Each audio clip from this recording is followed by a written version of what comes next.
कहानी का शीर्षक है मुझे परमात्मा दिखा दो। एक बार अकबर ने बीरबल से कहा, मुझे परमात्मा दिखा दो। राजा का हुक्म था। बीरबल बहुत परेशान था कि परमात्मा को कैसे राजा को दिखाए। इसी विचार को लेकर बीरबल छुट्टी पर चला गया और उदास रहने लगा। एक दिन परिवार में चर्चा हुई। उदासी का कारण पूछा गया।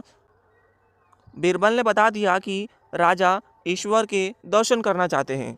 बीरबल का बेटा बोला, कल सुबह मुझे आप साथ ले जाए, मैं अपने आप राजा को दर्शन करा दूंगा। दूसरे दिन सुबह बीरबल और लड़का दरबार में पहुंचे और राजा को कहा, मेरा लड़का आपके प्रश्न के उत्तर का समाधान करेगा। राजा ने सोचा, यह लड़का क्या समाधान करेगा।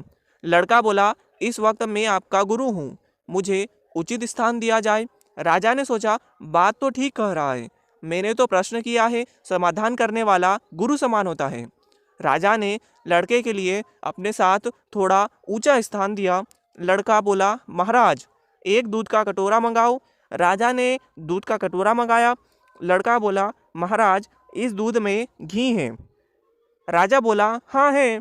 लड़का बोला, पहले मुझे आप उसका दर्शन कराओ। राजा बोला, तू मूर्ख है, घी के दर्शन ऐसे थोड़े होते हैं।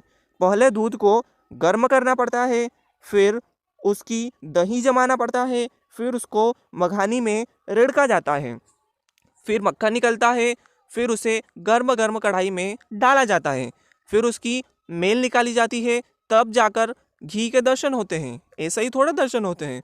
लड़का बोला, यही उत्तर है आपके प्रश्न का। पहले इंसान को तपना पड़ता है, फिर उसको जमना पड़ता है, फिर उसको साधना करनी पड़ती है, फिर उसको ज्ञान की अग्नि में तपना होता है, फिर उस ईश्वर के दर्शन होते हैं।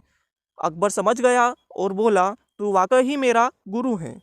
ईश्वर को जानने के लिए बहुत कुछ करना पड़ता है। वैसे तो हर आत्मा में ईश्वर का अंश है और उसी को ईश्वर का रूप समझना चाहिए, तभी सुख की प्राप्ति होती है। यह भी संसार का एक नियम है।